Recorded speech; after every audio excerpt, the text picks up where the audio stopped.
वह व्यक्ति जिसने दुनिया को जोड़ा, गुग्लिल्मो मार्कोनी का जीवन।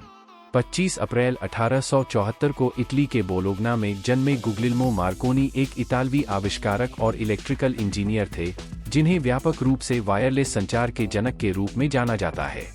19वीं सदी के अंत और 20वीं सदी की शुरुआत में उनके काम ने आधुनिक दूरसंचार उद्योग की नींव रखी, जिसने दुनिया को जोड़ने और संचार करने के तरीके में क्रांति ला दी। मार्कोनी की विज्ञान और बिजली में रुचि कम उम्र में ही शुरू हो गई थी, जो हेनरिक हर्ट्ज के कार्यों से प्रेरित थी, जिन्होंने विद्युत चुंबकीय तरंगों की खोज की थी। भौतिकी में बहुत कम औपचारिक शिक्षा के साथ मार्कोनी ने अपने पिता की अटारी में रेडियो तरंगों के साथ प्रयोग करना शुरू कर दिया।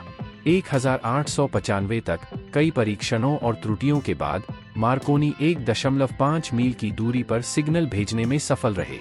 यह एक महत्वपूर्ण सफलता थी, क्योंकि यह पहली बार था जब वायरलेस सिग्नल इतनी दूरी पर प्रसारित किए गए थे, जिससे यह साबित हुआ कि बिना तारों के संचार संभव है।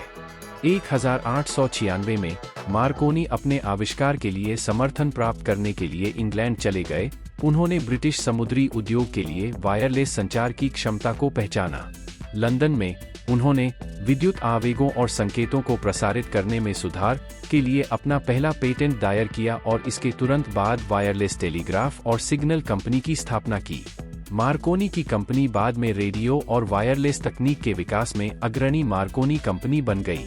मार्कोनी की सबसे प्रसिद्ध उपलब्धियों में से 1 दिसंबर 1901 में आई, जब उन्होंने पोल्धू, कॉर्नवाल से सेंट जॉन्स, न्यूफाउंडलैंड तक पहला ट्रांसअटलांटिक वायरलेस सिग्नल सफलतापूर्वक प्रसारित किया।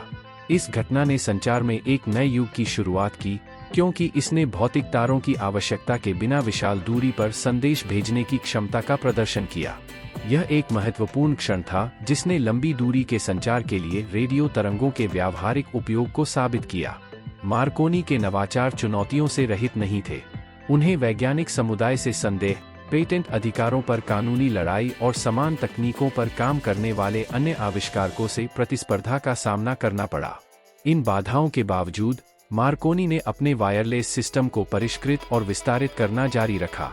1907 तक उन्होंने पहली नियमित ट्रांसअटलांटिक रेडियो टेलीग्राफ सेवा स्थापित की थी, जिससे समुद्र के पार संदेशों को तेजी से और कुशलता से भेजना संभव हो गया।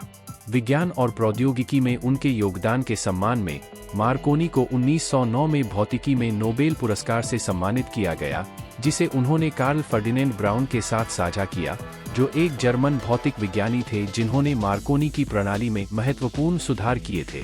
मार्कोनी के काम का दुनिया पर गहरा प्रभाव पड़ा, विशेष रूप से समुद्री उद्योग में, जहां उनके वायरलेस संचार प्रणाली ने समुद्र में सुरक्षा को बेहतर बनाने में महत्वपूर्ण भूमिका निभाई। उनके आविष्कार ने 1912 में टाइटैनिक आपदा के दौरान जान बचाने में महत्वपूर्ण भूमिका निभाई, क्योंकि मार्कोनी की तकनीक का उपयोग करके भेजे गए संकट संकेतों ने कई बचे लोगों को बचाया। गुग्लिल्मो मार्कोनी ने 20 जुलाई 1937 को अपनी मृत्यु तक वायरलेस संचार पर काम करना जारी रखा। उनके अग्रणी प्रयासों ने न केवल संचार में क्रांति ला दी, बल्कि रेडियो, टेलीविजन और आधुनिक दूरसंचार के विकास का मार्ग भी प्रशस्त किया।